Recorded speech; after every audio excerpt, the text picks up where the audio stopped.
É, é uma pergunta bem interessante, porque a gente também foge, tenta pelo menos fugir, de uma perspectiva reducionista e objetiva.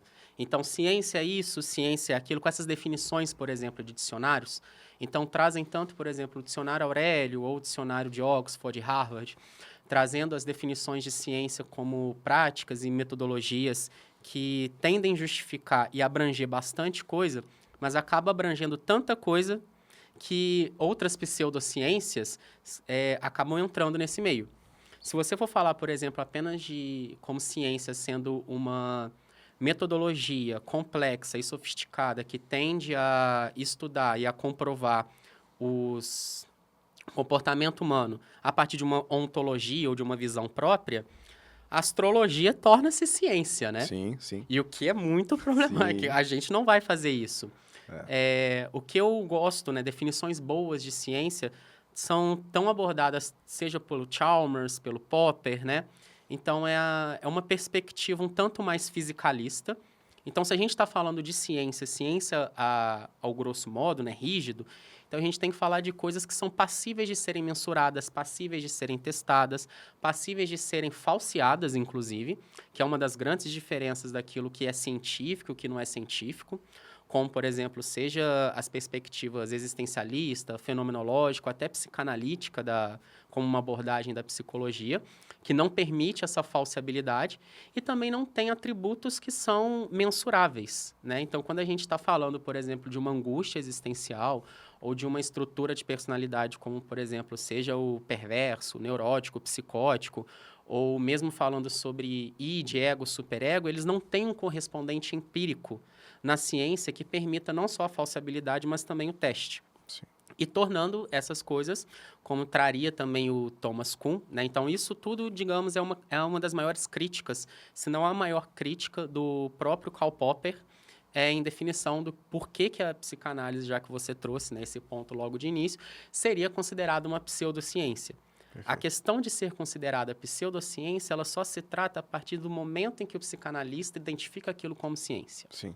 Sim. Então, apresentando, por exemplo, a psicanálise como, até mesmo Lacan já trouxe, ou como um ethos, um modo de enxergar, um modo de comportamento humano, isso não viria a ser um problema. O problema é quando você afirma que isso é ciência. Perfeito. Afirmou que é ciência, não tendo respaldo de falsibilidade, fisicalismo, mensurabilidade, aí se torna uma pseudociência. Sim, sim. Trazer esse tipo de definição à tona é importante porque vira e mexe quando nós questionamos, e é nosso papel enquanto divulgador científico, o questionamento, né? Eu estava até conversando aqui agora com o Pedro antes da gente começar, como que vira e mexe, eu tenho um anúncio meu aí que roda na internet sobre o curso de neurociência na prática clínica, em que a gente fala, olha, se Freud estivesse vivo hoje, ele com certeza te mandaria estudar neurociência. E o que a gente faz primeiro é enaltecer a figura de Freud como um grande, talvez, herói da história da psicologia que trouxe muitos avanços para aquilo que existia para a época dele, Sim. mas que houveram conhecimentos que foram avançando e atualizados ao longo da história, que não estavam presentes ali na teoria psicanalítica.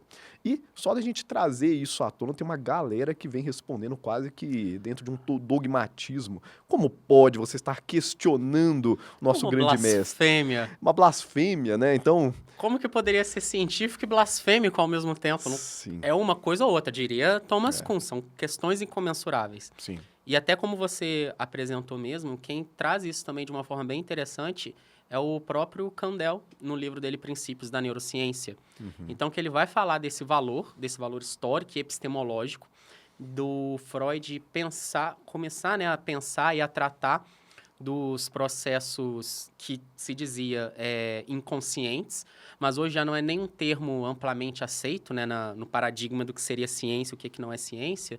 Então, trata-se mais hoje em neurociência questões como, por exemplo, processos não conscientes, tal qual, por exemplo, a respiração não é uma questão consciente. Digestão também não é uma questão consciente. Não estou aqui pensando em digerir todo o meu almoço. Não, nada disso que está acontecendo acontece de forma consciente.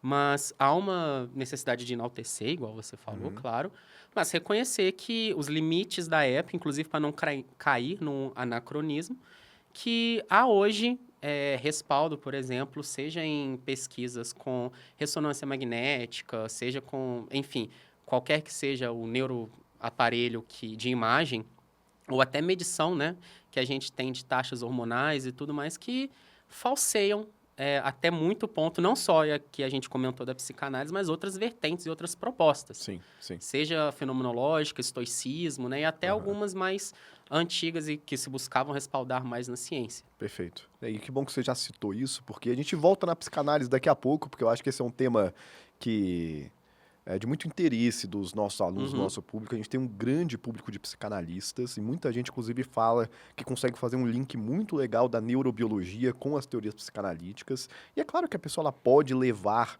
isso para a sua prática de alguma forma. Mas a gente vai discutir um pouquinho mais ao longo do nosso podcast de hoje, até onde que isso é uma abordagem ética, onde não é, o que a gente pode afirmar, o que não pode.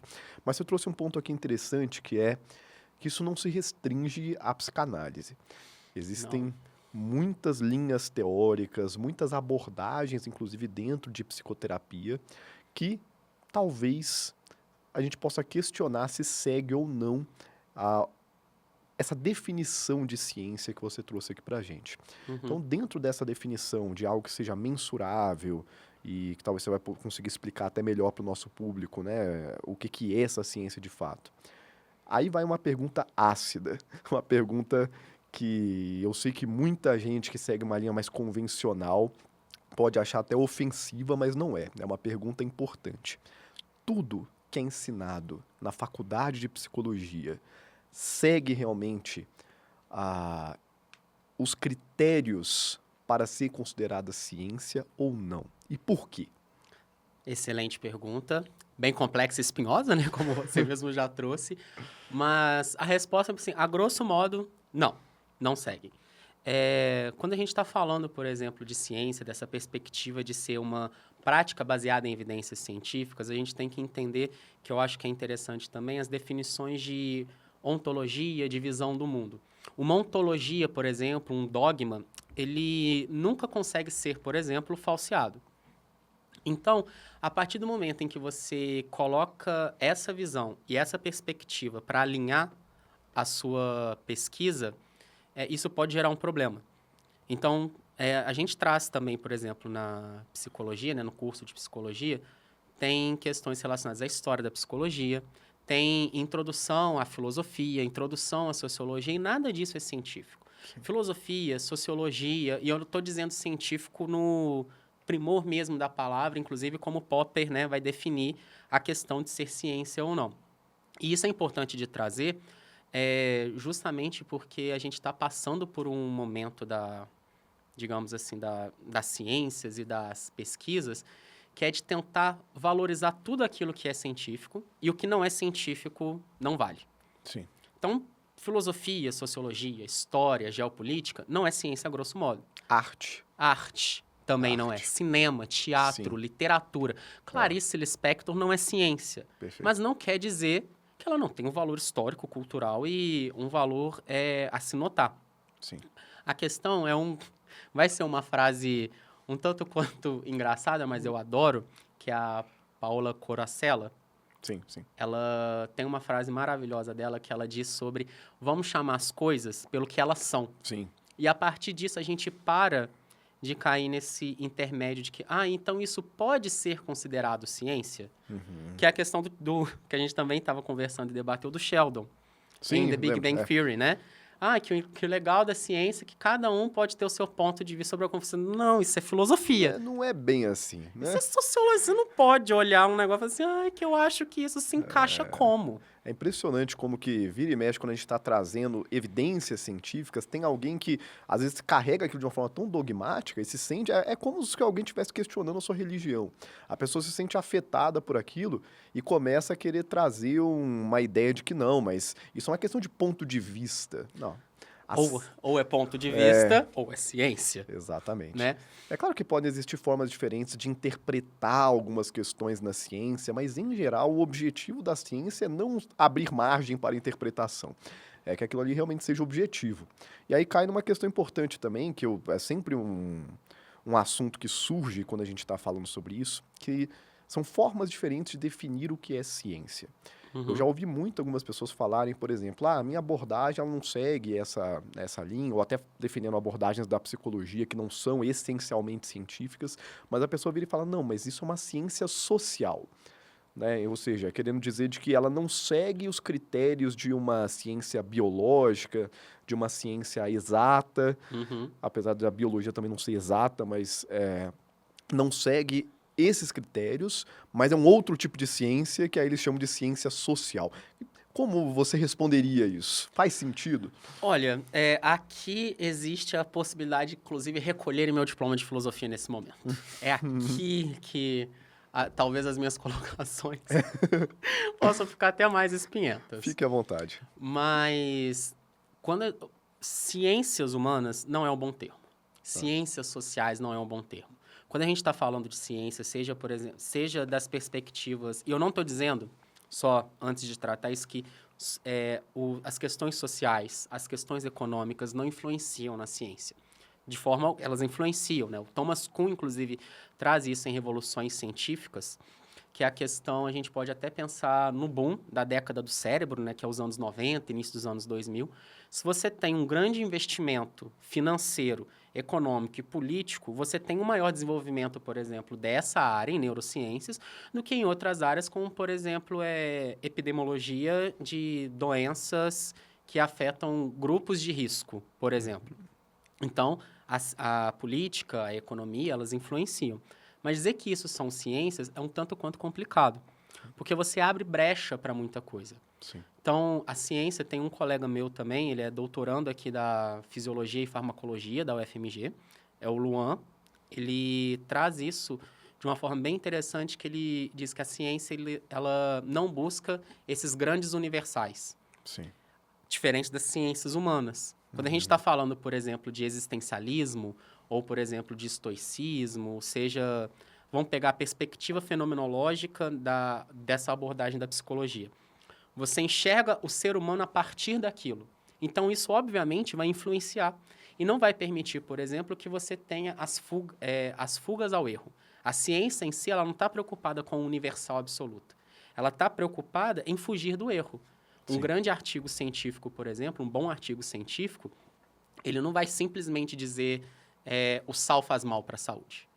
Isso é uma universal para todas as pessoas. Um sal faz mal. Não. O que um artigo científico bom da área da saúde vai trazer é que o consumo excessivo de sal pode causar hipertensão. Então, estou falando de um particular específico e não de um universal como um todo. Diferente das ciências humanas.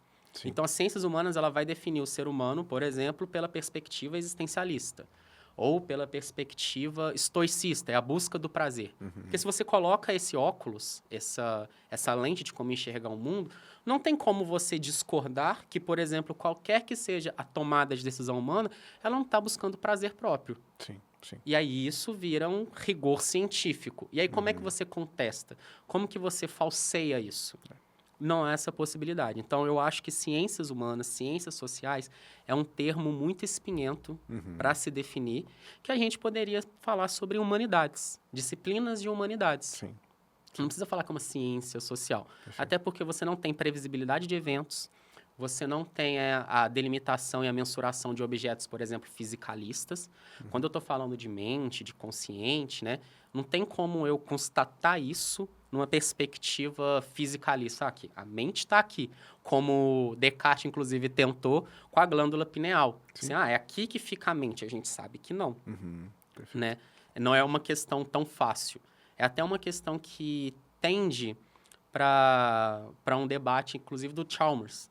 O Chalmers ele vai trazer essa possibilidade, né, de pensar os easy problems, que são esses problemas fáceis, e o problema difícil da consciência. Então, quando a gente está falando de problemas fáceis, entre aspas, a gente está falando de uma neuroanatomia funcional. A gente está enxergando, por exemplo, a gente está buscando compreender como que as áreas de Broca, Wernicke estão relacionadas com os processos de leitura, linguagem, fala, né, escrita e tudo mais. Mas isso não responde, isso responde às perguntas fáceis, que não são nada fáceis, ele mesmo traz isso, mas não responde à pergunta difícil, que é, então, o que é a consciência? Perfeito. E isso, do que é uma consciência, talvez seja um trabalho mais filosófico do que científico.